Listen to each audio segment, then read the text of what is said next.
Dear student, आज हम class 9 subject maths exercise 1.1 पढ़ेंगे और चैप्टर का नाम है हमारे पास नंबर सिस्टम। देखिए बच्चों, जब हम मैथ्स की स्टार्टिंग करते हैं तो हम यहाँ पे केवल नंबर्स के बारे में पढ़ते हैं। नंबर कौन कौन से नंबर होते हैं, 1 2 3 4 5 है, इस तरीके से काफी सारे नंबर्स है। और नंबर्स के बाद में हम उनके ऑपरेशंस पढ़ते हैं, जैसे प्लस करना है, माइनस करना है, मल्टीप्लाई करना है, डिवाइड करना है। इन ऑपरेशंस के बारे में पढ़ के नंबर्स पे इन ऑपरेशन को अप्लाई करते हैं, रिजल्ट्स निकालते हैं और डेली लाइफ में काफी सारी प्रॉब्लम्स होती है उनको हम सॉल्व करने की कोशिश करते हैं। तो हम जो मैथ्स में पढ़ते हैं वो सब नंबर्स के आसपास ही सब कुछ चीजें पढ़ी जाती है। नंबर्स एंड नंबर्स के ऑपरेशंस के बारे में पढ़ते हैं। इससे पहले की क्लासों में आपने सभी नंबर्स के बारे में पढ़ा है।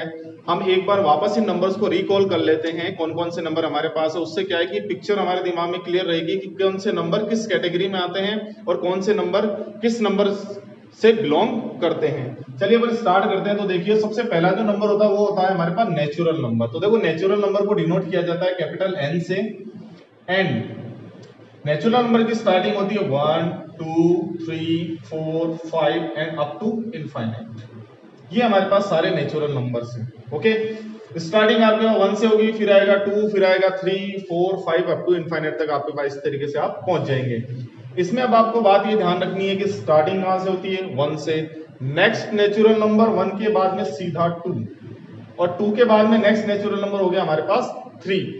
अब यहाँ पे थोड़ा सा क्लियर ये रख लेना कि जैसे मान लीजिए एक नंबर है हमारे पास 1.5 की बात करें, 1.5 हो गया आपके 1.5। तो 1.5 का मतलब 1 से ज्यादा 2 से कम, लेकिन 1.5 इसके बीच में नहीं आएगा, नेचुरल नंबर में नहीं आएगा। इसका मतलब ये यहां नहीं है, इसका मतलब ये नेचुरल नंबर नहीं है।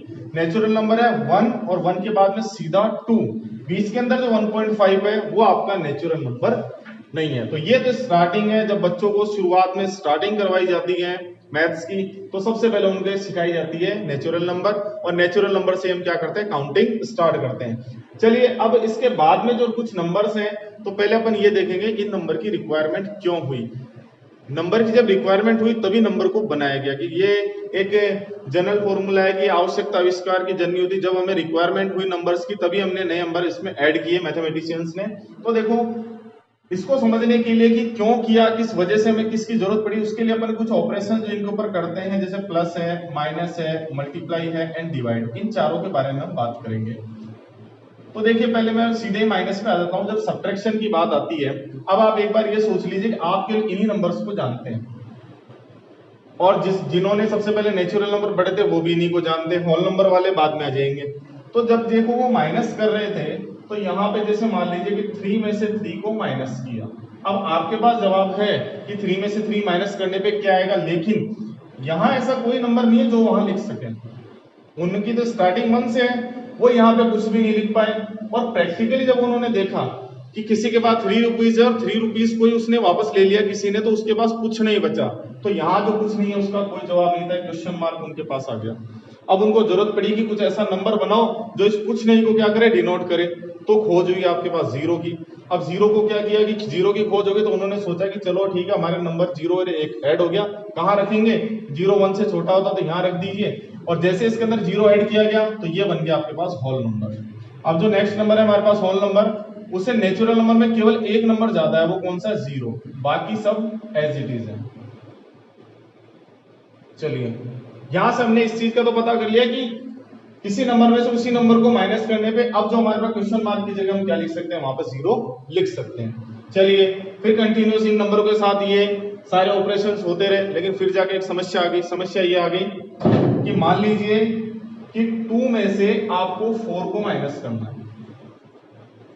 अब कई तो ये कहेंगे कि जब अपन छोटे बच्चों से बात करते हैं तो वो ये कहते हैं कि सर 2 में से 4 तो माइनस हो ही नहीं सकता, लेकिन अब होने लग गया है। अब वो क्या होगा वो देखिए, आपके पास 2 रुपीज है, कोई आपसे 4 रुपीज मांगता है। तो जैसे 2 में से आपने 4 रुपीज मांगता है, आपने उसको 2 रुपीज दे दिए। अब क्या सिचुएशन बनेगी, सिचुएशन ये बनेगी कि आगे वाला आपसे 2 रुपीज और मांगता है। अब इनका जवाब अगर पूछा गया, कोई आपसे ये कहते कि नहीं 2 लिख दो यहाँ पे, तो 2 लिखने का मतलब तो ये हो गया 2 रुपीज थे, 2 रुपीज बच गए। मतलब आपके पास 2 रुपए थे, 4 रुपए आपने दे भी दिए और 2 रुपए आपके पास बच भी गए। ऐसा पॉसिबल नहीं है, तो यहाँ पर 2 तो लिखा नहीं जाएगा। अब उन्होंने ऐसा सोचा कि ऐसा क्या नंबर लिखे कि वो ये बता सके कि भाई हमारे पास 2 रुपए और मांगता है वो हमसे। तो उन्होंने ये सोचा कि अगर वो मांगता है तो आप ऐसा कीजिए, उसको माइनस लगा के लिख दीजिए, डिनोटेशन कर दिया उन्होंने। तो उनके दिमाग में समझ में आया कि +2 लिखा हुआ है, इसका मतलब मेरे पास है। फॉर एग्जांपल मान लीजिए इसी के अंदर जब 4 - 2 करते तो प्लस का 2 बचता।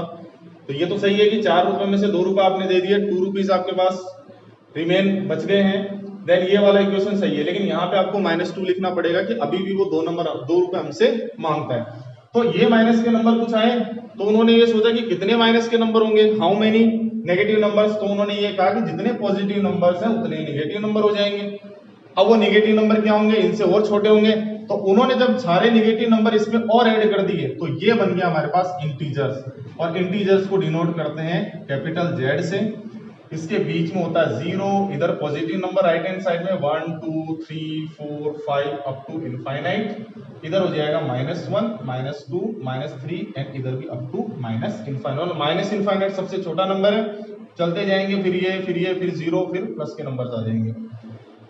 ये सारे नंबर हमारे पास हो गए इंटीजर्स। लेकिन अभी भी आप ध्यान रखना, मैं वापस इस नंबर पे आता हूं 1.5, अभी भी इसमें 1.5 नहीं है, ध्यान रखना। ये नंबर्स की बात करेंगे, 0 के बाद में अगला होल नंबर 1 ही होगा, इसके बीच में कुछ नहीं है, और 1 के बाद में सीधा एक 2 हो जाएगा। ऐसे ही यहाँ पे -2 के बाद में -1, फिर 0, फिर 1, फिर 2, फिर सीधा 3 आएगा। बीच में 1.5 3.5 इनकी कोई जगह नहीं है, और ये आपके पास न तो इंटीजर होता है, न तो ये इंटीजर है, न ये होल नंबर है, न ये नेचुरल नंबर है। ठीक है, अलग बात। अभी इस नंबर के बारे में भी अपने को और डिस्कशन करना है, तब जाके पर रेशनल नंबर्स के कंसेप्ट को समझ पाएंगे। तो यहां तक मे भी आपको समझ में आ गया कि ये हमारे पास है कि नेचुरल नंबर, उसमें एक 0 ऐड किया तो वो बन गया आपके पास होल नंबर, और होल नंबर में सारे नेगेटिव नंबर्स और ऐड कर दिए तो वो बन गया हमारे पास इंटीजर्स। अब देखो क्वेश्चन कुछ इस तरीके से पूछा जाता है, अभी आपके एक्सरसाइज में पूछा जाएगा कि all natural number are whole number. ये आपको ट्रू और फॉल्स बताना है कि क्या सारे नेचुरल नंबर होल नंबर है क्या। तो आप देखिए, एक एक को ट्राई कीजिए।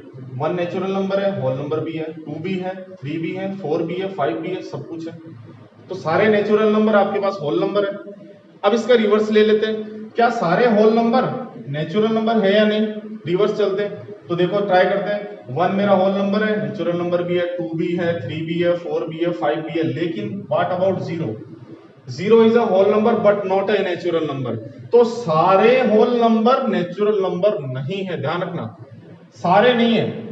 ये तो सारे हैं इधर वाले, लेकिन पूरे होल नंबर नहीं है। 0 को छोड़ के तो सारे हैं, लेकिन 0 हमारे पास नहीं है। फिर मैं बात करता हूं कि क्या सारे होल नंबर इंटीजर है क्या। तो सारे होल नंबर आप देखिए, यहां से लेकर यहां तक ये पूरे इंटीजर में ही है। सारे नेचुरल नंबर इंटीजर में है क्या, 1 से स्टार्ट कर दो, सारे नेचुरल नंबर इंटीजर में। तो इधर से इधर तो है, लेकिन रिवर्स नहीं जाएगा। देखो सारे इंटीजर न तो रियल क्या नाम नेचुरल नंबर नहीं है। क्यों? क्योंकि 0 की बात करें 1 2 3 यहाँ नहीं है। सारे इंटीजर आपके पास होल नंबर है या नहीं, माइनस वाले तो क्या इंटीजर तो है, लेकिन क्या नहीं है, होल नंबर नहीं है। तो ये इस तरीके से आप इसको समझ में आ गया होगा। अब बात करते हैं, देखो रेशनल नंबर की, जो अपने को इस चैप्टर में पढ़ना है, इसको अपन किससे डिनोट करते हैं, कैपिटल Q से डिनोट करते हैं। और देखिए अब ये रेशनल नंबर होते क्या है, ये जरूरत कहां पड़ी हमें, यहाँ पे 0 की जरूरत पड़ी, हमने 0 इंक्लूड कर दिया। नेगेटिव नंबर्स की जरूरत पड़ी, नेगेटिव नंबर इंक्लूड कर दिए। अब हमारे पास किस चीज का जवाब नहीं था कि हम ये नए नंबर्स के हमारे पास रिक्वायरमेंट थी। देखो 1.5 की बात करेंगे तो ये कुछ ऐसा होगा कि 3 का हाफ कर लेंगे।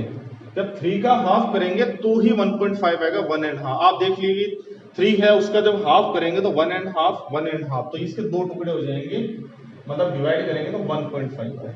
ओके, ये नंबर भी तो हमारे पास है, तो नंबर कैलकुलेशन में जरूरत पड़ेगा, तब इसको रखेंगे कहां पे।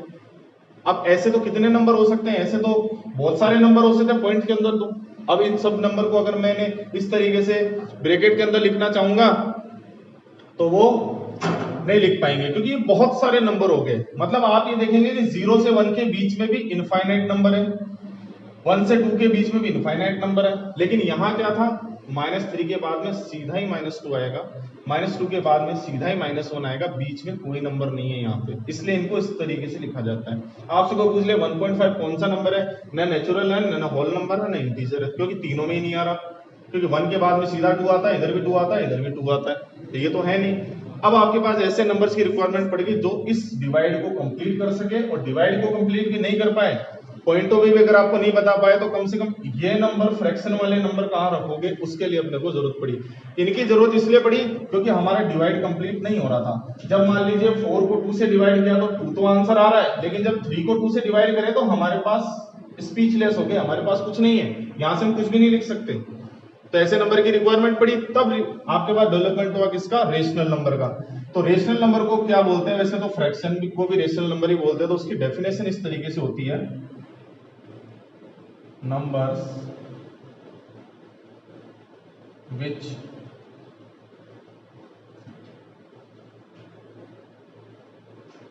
can be written in the form of P upon Q or numbers are in the form of P upon Q, okay, where P and Q are integers and Q is not equal to 0। देखो ये definition है, आप इसको ढंग से समझना। Numbers which can be return in form of P upon Q, मतलब इसको मैं एज इट इज बोलूं, इसको फ्रैक्शन बोल सकते हैं, मतलब वो नंबर जिनको फ्रैक्शन में लिख सकते हैं। और क्या मतलब, या numbers are in form P upon Q, या फिर वो फ्रैक्शन में ही हो, दोनों चीजें। वो नंबर जो सारे फ्रैक्शन में हैं या हम फ्रैक्शन में लिख सकते हैं, ओके।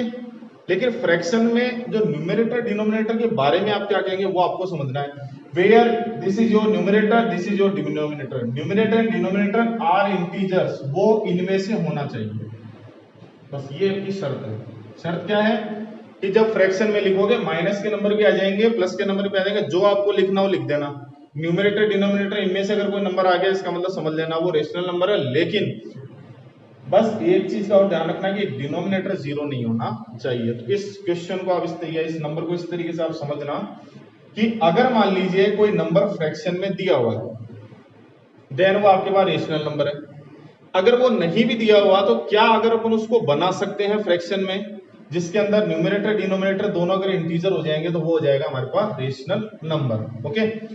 अब देखो इसको P अपॉन Q मान के मत चलिए, आप इसको इस तरीके से याद रखिए, इंटीजर अपॉन इंटीजर।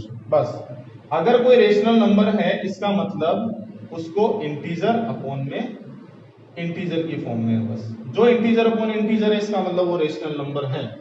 अब जैसे वहां चलते हैं 3/2, आप चेक कर लीजिए ये भी इंटीजर है और 2 भी इंटीजर है, इसका मतलब integer upon integer, this is a rational number, okay. तो अब ये वाले जो है वो सब कौन से हो गए हमारे पास, रेशनल नंबर हो गए। इसका जो रिजल्ट आया 1.5 वो भी क्या है, रेशनल नंबर है।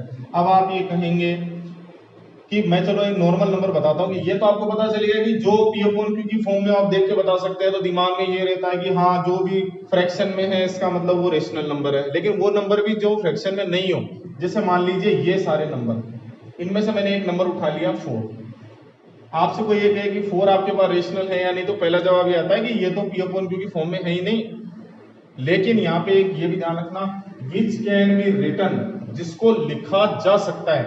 देखो मैं 4 को 4/1 लिख सकता हूँ, 8/2 भी लिख सकता हूँ, कुछ भी लिख सकता हूँ मैं।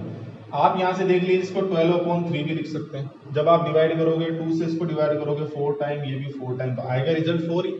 तो मैंने इसको 3 प्रकार से लिख दिया, तो लिख तो सकते हैं। अब आप न्यूमरेटर डिनोमिनेटर चेक करो, देखो 4 और 1, ये 4 भी इंटीजर है 1 भी इंटीजर है, 8 और 2 आगे 8 आ जाएगा, 2 भी इंटीजर है, 12 और 3 भी आपके पास इंटीजर होगा। इसका मतलब हम इन नंबर्स को इस तरीके लिख सकते हैं। तो देखो मैं पूरे इंटीजर्स को लिख देता हूं, -3/1, -2/1, माइनस का 1/1, 0/1, 1/1, 2/1, 3/1, 4/1, ये प्लस इंटीजर। चलिए जी, सारे इंटीजर्स के नीचे मैंने 1 लगा दिया। अब देखो ये सारे integer upon integer, integer upon, सारे इंटीजर अपॉन इंटीजर है। इसका मतलब इन सभी नंबर्स को इस तरीके से लिख सकते हैं फ्रैक्शन में। और फ्रैक्शन में अगर आप लिख सकते हो, इसका मतलब सारे इंटीजर्स आपके पास कौन से, रियल नंबर। इसका मतलब आप समझ लेना, सॉरी रेशनल नंबर, कि ये सारे नंबर हमारे पास रेशनल नंबर हैं। किसी के दिमाग में बात नहीं रहे कि केवल फ्रैक्शन वाले ही रेशनल नंबर होते हैं। इसमें ये साफ लिखा हुआ है कि जिनको आप लिख सकते हो, तो इन सभी नंबर्स के नीचे 1 लगा के अपन इसको क्या बना सकते हैं, फ्रैक्शन में बदल सकते हैं, इंटीजर अपॉन इंटीजर बना सकते हैं। इसका मतलब ये सारे नंबर है वो रेशनल नंबर है। इसके अलावा भी जो भी फ्रैक्शन है वो सारी भी हमारे पास क्या है, रेशनल नंबर है। फॉर एग्जांपल जैसे मान लीजिए 2.5, तो 2.5 देखो 5 का हाफ होता है, तो 2.5 को हम 5.2 लिख सकते हैं, इंटीजर अपॉन इंटीजर। इसका मतलब क्या होगा, रेशनल नंबर। मान लीजिए कि माइनस का 2.5 लिखना है, तो माइनस के 5 को 2 से डिवाइड कर दो, तो देखो माइनस का 5 भी क्या है, यहाँ पे -4 -5 ये भी इंटीजर हो गया, नीचे इंटीजर, तो integer upon integer is called rational number. अब देखिए इसके बाद में एक नंबर और बच जाते हैं जिसको अपन रेशनल के बाद में बोलते हैं इर्रेशनल नंबर। Irrational numbers. अभी इर्रेशनल नंबर क्या होते हैं वो देखो, वो नंबर जो रेशनल नहीं है, इसका मतलब जो या तो पी अपॉन क्यू की फॉर्म में नहीं है, या फिर हम उसको पी अपॉन क्यू की फॉर्म में नहीं लिख सकते। लेकिन ध्यान रखना, पी अपॉन क्यू का मतलब आप समझेंगे इंटीजर अपॉन इंटीजर, ये ध्यान रखना बस। ये पी अपॉन क्यू के फ्रैक्शन पे ध्यान मत देना, इंटीजर अपॉन इंटीजर। जैसे मान लीजिए इसका एक एग्जांपल मैं लिख दूं, जैसे 1/√3 लिखा हुआ है। सबसे पहले बच्चे दिमाग में कहेंगे तो फ्रैक्शन है, फ्रैक्शन इसका मतलब रेशनल नंबर है। लेकिन आप ये ध्यान दीजिए, क्या ये इंटीजर अपॉन इंटीजर है क्या? अगर आप देखेंगे कि 1 इज इंटीजर, तो 1 तो इंटीजर है, चलो न्यूमरेटर तो इंटीजर है, लेकिन √3 इज नॉट अ इंटीजर। देखो √3 कहीं नहीं आ रहा, 1 2 3 4 5 इधर ये आ रहे हैं। √3 is not a integer, then 1/√3 is not a rational number. और जो नंबर रेशनल नहीं होता वो किस में चला जाएगा, इर्रेशनल नंबर। आगे अपन इसके अंदर इर्रेशनल नंबर का कंसेप्ट सीखने वाले हैं अगले वाले चैप्टर में, तो आपको ये समझ में आ गया होगा। Number system, natural number 1 2 3 4 5 6 infinite, whole number में एक जीरो और इंक्लूड हो गया। सारे नेचुरल होल होते हैं, लेकिन सारे होल नंबर नेचुरल नहीं होते। ये सब इसलिए बताया गया है आपको कि आपके दिमाग में पिक्चर रहे हमेशा, जब भी आप नंबर सिस्टम पढ़ें, कि होल नंबर में कहां से स्टार्ट होते हैं, इंटीजर्स के बीच में जीरो, राइट हैंड साइड पे सारे पॉजिटिव नंबर, इधर सारे निगेटिव नंबर। रेशनल नंबर वो होते हैं जो या तो पी अपॉन क्यू की फॉर्म में हो, या तो इंटीजर अपॉन इंटीजर की फॉर्म में हो, या फिर हम उसको लिख सकते हैं इंटीजर अपॉन इंटीजर की फॉर्म में। और जो नंबर रेशनल नंबर नहीं है वो सारे क्या हो गए हमारे पास, इर्रेशनल नंबर हो जाएंगे। ओके, यहाँ तक बात। चलिए, ये तो कुछ हमारे पास से कंसेप्ट आपको समझ में आ गया होगा कि natural, whole, integer, rational and irrational. एक बात और बता दें कि देखो, जो रेशनल और इरेशनल नंबर है ये सारे वास्तविक नंबर्स हैं। जब वो नंबर सिस्टम पढ़ते हैं ये सारे वास्तविक नंबर हैं। इसका मतलब इनका हम डेली लाइफ में यूज भी करते हैं, ये हमारे सामने आते भी हैं। तो इन दोनों को मिला के, मतलब रेशनल प्लस इरेशनल, इन दोनों को मिला के जो नंबर बनता है उसे बोलते हैं रियल नंबर। और रियल नंबर आप पढ़ेंगे इसके अंदर, थोड़ा हम आगे पढ़ेंगे, दोनों को मिला देंगे तो वो हमारे पास रियल नंबर हो जाएंगे। जो रेशनल है, जो रेशनल नहीं है वो इरेशनल, दोनों को मिला देंगे वो बन जाएगा हमारे पास रियल नंबर। अब अपन क्या करते हैं, इस चैप्टर में इन नंबर से रिलेटेड कुछ क्वेश्चंस का आंसर लिखते हैं और जवाब देते हैं। ओके, देखिए स्टूडेंट, अब अपन इन नंबर्स के बारे में समझने के बाद में अपन कुछ क्वेश्चंस का जवाब देते हैं, जिससे हमें और भी थोड़ा क्लियर हो जाएगा। देखो एग्जांपल नंबर 1 है, आपको क्या करना है, ट्रू फॉल्स बताने हैं, और अगर फॉल्स है तो उसका रीजन भी आपको क्या करना है, लिख के देना है। अब देखो, कुछ whole number, natural number, integer और रेशनल नंबर, ये सब चीजें आपके पास आ रही हैं। तो एक बार अपन इसको रिकॉल कर लेते हैं। देखो, जो नेचुरल नंबर होते हैं वो होते हैं 1 2 3 4 5 अप टू इनफाइनाइट। उसके बाद में होल नंबर होता है 0 1 2 3 4 5 अप टू इनफाइनाइट। उसके बाद में इंटीजर्स होते हैं माइनस इनफाइनाइट से स्टार्ट होते हैं, -2 -1 0 1 2 और प्लस का इनफाइनाइट। उसके बाद में हमारे पास जो रेशनल नंबर होते हैं वो होते हैं सारे p अपॉन q और can be written is p upon q। ये सारे हमारे पास रेशनल नंबर हो गए। ये आपको बताइए कि ये पूरे इंटीजर, पूरे नेचुरल, होल नंबर सारे क्या होते हैं हमारे पास, रेशनल नंबर होते हैं, क्योंकि इसको अपन फ्रैक्शन में लिख सकते हैं नीचे 1 लगा के।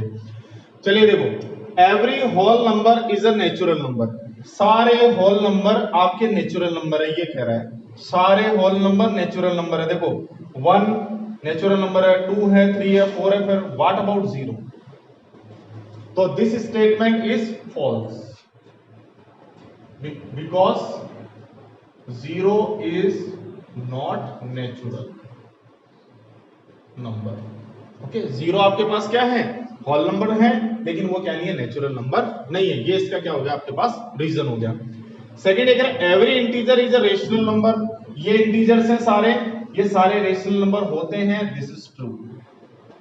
इसको कुछ लिखने की जरूरत नहीं है क्योंकि ये वेल अंडरस्टैंड है, क्योंकि सारे इंटीजर्स हैं। अपन इसको नीचे 1 लगा के क्या बना सकते हैं, फ्रैक्शन में बना सकते हैं। तो सारे इंटीजर हमारे पास क्या होते हैं, रेशनल नंबर होते हैं। ये अपन ने अभी जस्ट पढ़ा ही था। सबसे बड़ा नंबर हमारे पास रेशनल नंबर हो गया। थर्ड हमारे पास every rational number is an integer. क्या सारे रेशनल नंबर इंटीजर है क्या? देखो सारे रेशनल नंबर इंटीजर है या नहीं है? तो रेशनल नंबर में आप ले लीजिए, देखो वन, ये अब मैं आपको बताऊं, सबसे पहले 1/3 ले लीजिए, मान लीजिए ये आपके पास देखो इंटीजर अपॉन इंटीजर है, 1 भी इंटीजर है, 3 भी इंटीजर है, इसका मतलब ये रेशनल नंबर तो है। तो क्या ये कि every rational number is an integer, क्या ये इंटीजर है क्या? देखो इंटीजर में तो फ्रैक्शन का काम ही नहीं है हमारे पास। इसका मतलब सारे जो आपके पास रेशनल नंबर है वो क्या नहीं है, इंटीजर्स नहीं है। केवल वही है जो नॉर्मल ये वाले रेशनल नंबर है वही इंटीजर है, बाकी जितनी फ्रैक्शन है वो कोई भी आपके पास क्या नहीं है, इंटीजर नहीं है। तो ये स्टेटमेंट आपके पास है फॉल्स। देखो ऊपर वाला ट्रू है, सारे इंटीजर रेशनल नंबर है, लेकिन सारे रेशनल नंबर इंटीजर नहीं है, तो ये ट्रू है। देन ये आपके पास क्या हो जाएगा, फॉल्स। आप लिखेंगे is a rational but not integer. Okay, 1/3 rational है लेकिन क्या नहीं, इंटीजर नहीं है, इसका मतलब ये स्टेटमेंट क्या हमारे पास फॉल्स है। ऐसा है हमारे पास। देखो इससे रिलेटेड क्वेश्चन नंबर 4 इस एक्सरसाइज का, वो ये कह रहा है, वो ये ट्रू फॉल्स है और आपको उसे क्या करना है, रीजन देना है। तो जहां पर मेरे पास मान लीजिए उसको गलत साबित करना है, फॉल्स है, वहां पर उसका रीजन भी दे देंगे। Every natural number is a whole number. सारे नेचुरल नंबर क्या होल नंबर है क्या? आप देख लीजिए आराम से। 1 नेचुरल है, होल है, 2 नेचुरल होल, 3 भी नेचुरल है, होल है, 4 भी है, 5 भी है, 6 है, तो सारे नेचुरल नंबर होल नंबर है। This statement is true. Okay, सारे नेचुरल नंबर जितने भी हैं सारे होल नंबर में आ रहे हैं, इसका मतलब ये है। लेकिन इसका उल्टा सही नहीं होगा, सारे होल नंबर नेचुरल नंबर नहीं होंगे, ये हमने यहां कर देंगे। Every whole number is natural number, ये हमारे पास क्या है, फॉल्स है। सेकंड है every integer is a whole number. सारे इंटीजर होल नंबर है क्या? चेक कर लो, क्या सारे इंटीजर होल नंबर है? देखो इंटीजर में देखो 0 है, वो भी होल नंबर है, 1 भी है होल नंबर, 2 भी है, 3 भी है, लेकिन what about these negative numbers? -1 -2 -3 ये सारे इंटीजर्स हैं लेकिन क्या नहीं है, होल नंबर नहीं है। तो this statement is false because -1 is integer but not whole number. ये हमारे पास क्या हो गया, एक रीजन दे, हम -2 -3 कोई भी एक माइनस का नंबर बता सकते हैं कि वो इंटीजर तो है लेकिन क्या नहीं है, होल नंबर नहीं है, इसलिए दिस स्टेटमेंट इज फॉल्स। आगे every rational number is a whole number. सारे रेशनल नंबर हमारे पास क्या है, होल नंबर है। चलिए यहाँ जाइए, सारे रेशनल नंबर में तो देखो सीधी सी बात है कि कोई भी रेशनल नंबर हमारे पास क्या नहीं होता, होल नंबर नहीं होता। ओके यहाँ देखो, सारे जो रेशनल नंबर है वो क्या नहीं होते हमारे पास, होल नंबर नहीं होते। एक रेशनल नंबर ये ले लो 1/3, ये फॉल्स हो गया because 1/3 is rational but not whole number. कोई भी आप एग्जांपल ले सकते, 1/3, 2/5, कोई भी आपके पास एक फ्रैक्शन ले लीजिए, क्योंकि देखो यहाँ पे कोई फ्रैक्शन नहीं होता, यहाँ 1 2 3 4 5 6 से होते हैं हमारे पास। ठीक है, तो अब आपको ये समझ में आ गया होगा, ये चीज आपके दिमाग में रखना जिससे आपको इजी गोइंग समझ में आ जाएगा। रेशनल नंबर में हमारे पास सारी फ्रैक्शंस आ जाती हैं। अब अपन इस एक्सरसाइज में आगे बढ़ते हैं और इसके क्वेश्चंस आगे लेते हैं। ठीक है स्टूडेंट, अब हमारे पास क्वेश्चन नंबर जो फर्स्ट है, इस 0 इज ए रेशनल नंबर, और रेशनल नंबर है तो क्या अपन इसको p/q में लिख सकते हैं या नहीं लिख सकते? देखो बात आ गई 0 की, सॉल्यूशंस की बात करें 0। देखो अभी अपन ने एक काम किया था कि जब अपन ने सारे इंटीजर्स लिखे थे, -∞, -1 0 1 2 ये लिखे थे। अब मैंने आपसे कहा था कि ये सारे क्या होते हैं, रेशनल होते हैं, बिकॉज हमने इनको क्या नहीं कहा, नीचे 1 लिख के इसको सबको फ्रैक्शन बना दिया था। तो 1 से किसी को भी डिवाइड करते हैं तो कोई फर्क नहीं पड़ता है उसके ऊपर। और ये हमारे पास क्या हो गए थे, सारे फ्रैक्शन में कन्वर्ट हो गए थे, चेंज कर दिया था, लिख दिया था। इंटीजर ऊपर वाला भी इंटीजर है, नीचे वाला भी integer, then integer upon integer, ये सारे क्या बन गए हमारे पास, रेशनल। इसका मतलब सारे इंटीजर्स क्या होते हैं, रेशनल नंबर होते हैं। तो इसमें देखो इस 0 को क्या लिखा, 0/1। तो हम इस 0 को अगर 0/1 लिख दें, 0/2 लिख दें, क्योंकि 0 को किसी से भी डिवाइड करो आंसर तो हमारे पास 0 आना है। तो अगर मान लीजिए इन दोनों में से कुछ भी लिख दें तो ये हमारे पास फॉर्म हो जाती है p/q, और इसको अपन इंटीजर अपॉन इंटीजर लिख सकते हैं बस।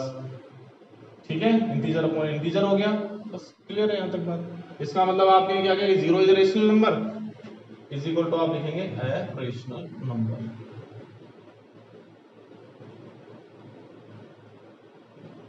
क्लियर है? आपसे पूछा है कि is zero is a rational number, yes zero is a rational number. कैसे लिखा आपने, जीरो को 0.1 लिख दिया, 0.2 लिख दिया, वहां पे देखिए ये भी इंटीजर है, ये भी इंटीजर है, 0.2 लिखोगे तो भी पी अपॉन क्यू की फॉर्म में इंटीजर अपॉन इंटीजर आ गया, और इंटीजर अपॉन इंटीजर जहां भी हो जाता है तो वो क्या हो जाता है हमारे पास एक रेशनल नंबर। अब वो कह रहा है कि क्या आप उसको लिख सकते हो, हाँ जी लिख सकते हैं। कैसे लिख सकते हो, इस तरीके से भी लिख सकते हैं, इस तरीके से भी लिख सकते हैं, जैसे भी आप चाहो लिख सकते हैं। वहां पे ध्यान रखिए कि Q is not equal to zero, नीचे वाला भी क्या है हमारे पास जीरो नहीं है। अगर आप यहाँ पे पी और क्यू को वो बताना चाहते हैं, P is equal to zero ले लिया, क्यू इज इक्वल टू 1 ले लिया, and Q is not equal to zero, और 0.1 हमारे पास क्या हो गया, जीरो को अपन ने फ्रैक्शन में लिख दिया है। तो यहाँ पे ये पूछा जा रहा है कि zero is a rational number, आप लिखेंगे yes zero is a rational number.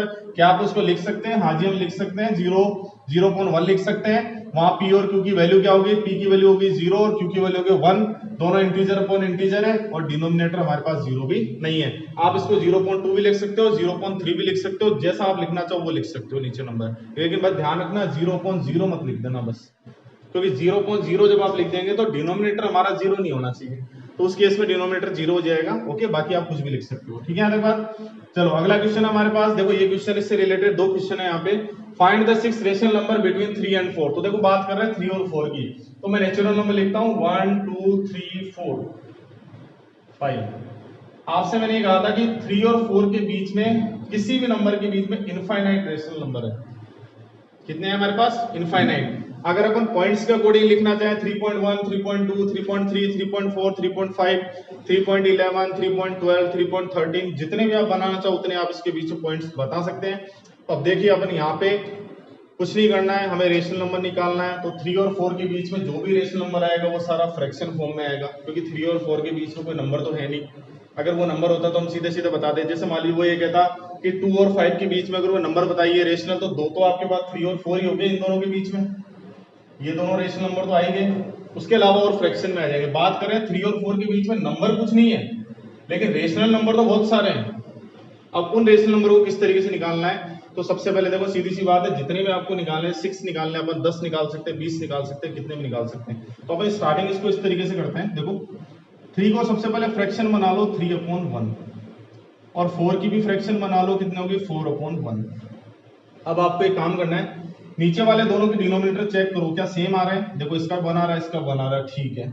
अब आपको ऊपर वालों का डिफरेंस लेना है, यहाँ 3 है यहाँ 4 है, बीच में कोई डिफरेंस नहीं आ रहा, एक नंबर का भी डिफरेंस नहीं है बीच के अंदर, 3 और 4 के बीच में कोई नंबर नहीं आ रहा, इसका मतलब एक भी आप रेशनल नंबर नहीं निकाल सकते। अब आप इनकी संख्या बढ़ा लो, नीचे वाले तो सेम रखने, ऊपर वालों की संख्या बढ़ा लो। तो आपने काम किया, इसको 10 से ऊपर मल्टीप्लाई कर दिया, 10 से नीचे कर दिया। अब आपको ये पता होगा किसी भी फ्रैक्शन को न्यूमरेटर डिनोमिनेटर में सेम नंबर से मल्टीप्लाई करते हैं तो उस फ्रैक्शन पे कोई फर्क नहीं पड़ता, उसकी इक्विवेलेंट फ्रैक्शन आ जाती है। ये क्लास 8 में हमने पढ़ चुके हैं। इसकी कौन सी फ्रैक्शन आ जाएगी, इक्विवेलेंट फ्रैक्शन आ जाएगी, अगर न्यूमरेटर डिनोमिनेटर में सेम नंबर होगा।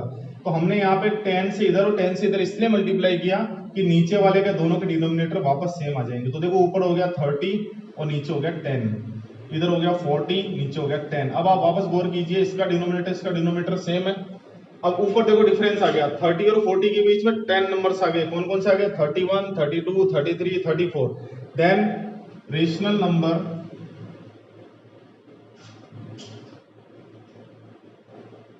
बिटवीन 3 एंड 4 आर, देखो इनके बीच के सारे नंबर ले लो। पहला हो जाएगा 31/10, ये 10 जरूर लेना, दोनों का देखो न्यूमरेटर सेम डिनोमिनेटर सेम होना चाहिए।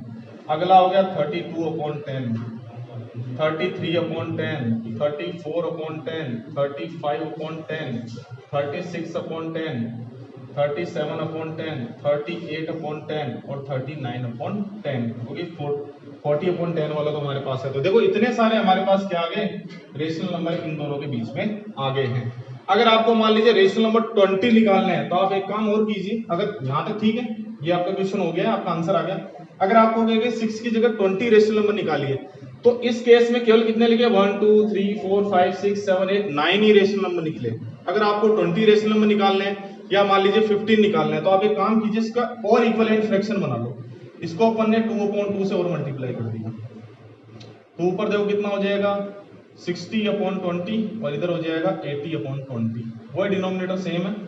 अब 60 और 80 के बीच का डिफरेंस काफी हो गया, 61/20, 62/20, 63/20, ऐसा करके आप 79/20 तक जा सकते हैं और इतने सारे रेशनल नंबर इनके बीच में निकाल सकते हैं। अगर आपको और निकालना है और बढ़ा लीजिए, बस ये ध्यान रखना कि डिनोमिनेटर सेम रहना चाहिए और वो इन सबके नीचे भी आएगा। ओके, यहाँ तक बात। इस तरीके से आप क्या कर सकते हो, रेशनल नंबर निकाल सकते हो किसी नंबर्स के बीच में। तो ये वाला जो क्वेश्चन था उसमें नॉर्मल नंबर दिए हुए थे, लेकिन अगर मान लीजिए आपको फ्रैक्शन दी हुई है, तब आपको क्या करना है, जब आपको फ्रैक्शन दी हुई रहेगी उस केस में सबसे पहले आपको उसकी इक्विवेलेंट फ्रैक्शन इस तरीके से बनानी है। देखिए स्टूडेंट, अपन क्वेश्चन नंबर 3 ले रहे हैं, जिसके अंदर अपने को अब जो रेशनल नंबर के बीच में जो रेशनल नंबर निकालने हैं, जो दो गिवन रेशनल नंबर्स हैं वो हमारे पास फ्रैक्शन फॉर्म में है। और नंबर ऑफ रेशनल नंबर जो आपको निकालना है वो कितने भी हो सकते हैं, 5 हो सकते हैं, 10 हो सकते हैं, 20 हो सकते हैं, वो कितने भी हो सकते हैं, आप आसानी से निकाल सकते हो, लेकिन आपको प्रोसीजर ध्यान में होना चाहिए। इससे पहले जो अपने क्वेश्चन किया था वहां पे हमारे पास देखो 3 और 4 जो नंबर्स थे ये आपके फ्रैक्शन की फॉर्म में नहीं थे, इसको फ्रैक्शन की फॉर्म में जब आपने बदला था तो नीचे दोनों के 1 1 ले लिया था। अब हमारे पास कुछ ऐसे क्वेश्चंस आ रहे हैं जहां पे देखिए ऑलरेडी दो नंबर फ्रैक्शन में है और इनके बीच में आपको क्या निकालना है, रेशनल नंबर निकालना है। तो देखो मैंने इसको सॉल्यूशन लेते हैं, सबसे पहले उनको लिख लीजिए। तो देखो फर्स्ट नंबर है 3/5 और इसके जस्ट नीचे लिख लिए 4/5। अब देखिए यहाँ पे सबसे पहले हमारा काम होता है इनके डिनोमिनेटर को इक्वल करना। तो देखो इस केस के अंदर ये डिनोमिनेटर इक्वल है, 5 5 है, देन कोई दिक्कत नहीं है, आपके पास डिनोमिनेटर ऑलरेडी इक्वल है। अब केवल ऊपर और नीचे वाले का क्या करना है, दोनों के न्यूमरेटर के बीच में डिफरेंस आना चाहिए। और डिफरेंस कितने का आना चाहिए, कम से कम हमें 5 नंबर्स मिल जाए। तो देखो 3 और 4 के बीच में कोई भी नंबर नहीं है, 3 के जस्ट बाद में 4 आ जाता है, कोई बीच में नंबर नहीं है, इसका मतलब अपने को नंबर्स लाने पड़ेंगे। तो अब देखिए अपन वही शुरुआत करते हैं, इसकी इक्विवेलेंट फ्रैक्शन बना लेते हैं, 10 से मल्टीप्लाई कर लेते हैं हम। तो ये 3/5 की इक्विवेलेंट फ्रैक्शन 10/10 से यहां मल्टीप्लाई कर दिया और 4/5 को भी 10/10 से यहां मल्टीप्लाई कर दिया, जिससे क्या होगा कि दोनों के डिनोमिनेटर क्या रहेंगे, सेम रहेंगे। 3 10 ये 30/50 हो गया और यहाँ हो गया आपके पास 40/50। दोनों के डिनोमिनेटर सेम है, 50-50 हमारे पास। अब देखो ऊपर का डिफरेंस हमारे पास क्या 5 नंबर्स हमें मिल गए। देखो 30 से लेकर 40 तक आपको 5 नंबर्स मिल जाएंगे। तो आप आसानी से आप लिखेंगे कि rational numbers between 3/5 and 4/5 are, चलिए देखो कौन कौन से हो जाएंगे। 30 से 40 के बीच में 31 अपॉन में डिनोमिनेटर वही रहेगा 50, 32 अपॉन में 50, 33 अपॉन 50, 34 अपॉन 50, 35 अपॉन 50, 36 अपॉन में 50, 37 अपॉन में 50 हो गया, 38 अपॉन में 50 हो गया एंड 39 अपॉन में 50। 1 2 3 4 5 6 7 8 9 नंबर्स हमें मिल गए हैं। हमें केवल 5 निकालने थे, 5 आप इसमें से कोई भी 5 आप लिख सकते हैं, कोई जरूरी नहीं है आप कंटिन्यूस लिखे, एनी 5 इसके अंदर से कोई भी आप नंबर्स ले सकते हैं। मान लीजिए आपको ज्यादा नंबर लेने हैं और ज्यादा लेना है, इस क्वेश्चन के आगे की बात है, जब आपको और नंबर लेना तो और मल्टीप्लाई कर दीजिए। जैसे 3/50 को आपने और 10/10 से मल्टीप्लाई कर दिया, तो देखो ये तो हो गया 300 और नीचे हो गया 500। इधर मान लीजिए 40/50 है, इसको भी आपने 10/10 से और मल्टीप्लाई कर दिया 100/500। नीचे देखो दोनों का डिनोमिनेटर सेम है, तो 300 और 400 के बीच में 99 नंबर्स और मिल गए आपको। 301 302 303 399 तक आपके पास पूरे 99 नंबर है। इस तरीके से आप बहुत ज्यादा नंबर्स निकाल सकते हैं, आप और 10 से मल्टीप्लाई करके और ज्यादा लार्ज अमाउंट के नंबर्स आप निकाल सकते हैं। तो इस तरीके से हमें क्या है कि जब अपने को नॉर्मल मिले तो नीचे 1 ले लेना, 1 लेने के बाद में नीचे का क्या हो गया, डिनोमिनेटर इक्वल हो गया। अब आप रिक्वायर्ड उससे मल्टीप्लाई कर दीजिए, डिनोमिनेटर हमारे पास सेम रहना चाहिए और न्यूमरेटर के बीच का डिफरेंस हमें जितने रेशनल नंबर चाहिए उतने हमारे पास मिल जाने चाहिए। मैं यहाँ पे क्वेश्चन और बताता हूँ। मान लीजिए पहला नंबर 3/5 है और दूसरा नंबर 3/4 है। अब आपको यहाँ पे मान लीजिए कि 5 नंबर्स आपको निकालने हैं, तो चलिए कैसे करेंगे। पहला काम आप यहाँ पे ये देखेंगे, देखो ये थोड़ा अलग क्वेश्चन है, इसको ध्यान रखना। क्या डिनोमिनेटर इक्वल है क्या, नहीं है, पहले डिनोमिनेटर इक्वल कर लीजिए। तो आपने क्या किया, इसका डिनोमिनेटर 4 है तो इसको तो 4/4 से मल्टीप्लाई कर दिया, इसके नीचे 5 है तो इसको 5/5 से कर दिया, जिससे देखो 3 4 जा 12 अपॉन में 4 5 जा 20, 3 5 जा 15 अपॉन में 4 5 जा 20। इस केस में डिनोमिनेटर इक्वल हो गया 20 20। अब ऊपर वाले का डिफरेंस देखते हैं, क्या हमारे पास रिक्वायर्ड 5 नंबर है क्या। देखो 12 और 15 के बीच में 13 और 14 दो नंबर तो मिल गए। तो मैं अभी इस केस में दो क्या निकाल सकता हूँ, रेशनल नंबर इनके बीच में निकाल सकता हूँ, वो हो जाएगा 13/20 एंड 14/20। लेकिन हमें रिक्वायरमेंट है 5 की, तो बढ़ा लीजिए। बढ़ाने का तरीका वही, आप जिससे मल्टीप्लाई कराना चाहे 2 से करा लो, 3 से करा लो, 10 से करा लो। हम 10 से करा देते हैं, ज्यादा इजी रहेगा मल्टीप्लाई कराना। तो देखो ये ऊपर हो गया 120, नीचे हो गया 200, यहाँ हो गया 150, नीचे हो गया 200। डिनोमिनेटर दोनों के सेम है। अब देखो 120 और 150 तक आपके पास 29 नंबर हो गए। 121 हो गया अपॉन में 200, 122 हो गया अपॉन में 200, अप टू 149 अपॉन में 200। इस तरीके से हम और भी ज्यादा नंबर्स निकाल सकते हैं। बस इसमें यह था कि यहाँ पे डिनोमिनेटर सेम था। अगर मान लीजिए दो डिफरेंट डिनोमिनेटर वाले मिल जाए तो पहले इस वाले को इससे और इस वाले को इससे ऊपर नीचे मल्टीप्लाई करा देंगे, जिससे इसकी इक्विवेलेंट फ्रैक्शन आ जाएगी, जिसके अंदर हमारे पास डिनोमिनेटर क्या है, सेम है। अब डिफरेंस देख लेंगे। अगर आपका रिक्वायर्ड डिफरेंस है, अगर 5 का डिफरेंस आ जाता देन अपने को दिक्कत ही नहीं थी, सीधे लिख देते। डिफरेंस नहीं था, 2 का ही डिफरेंस था, हमने और मल्टीप्लाई कर दिया। इस तरीके से आप किन्हीं भी दो रेशनल नंबर के बीच में इनफाइनाइट नंबर क्या निकाल सकते हैं, रेशनल नंबर निकाल सकते हैं। आई होप आपको इस चैप्टर समझ में आ गया होगा। अब नेक्स्ट अपन इसके बाद में रेशनल के आगे बढ़ के इर्रेशनल नंबर के बाद में अपने नेक्स्ट चैप्टर में पढ़ेंगे। Thank you very much.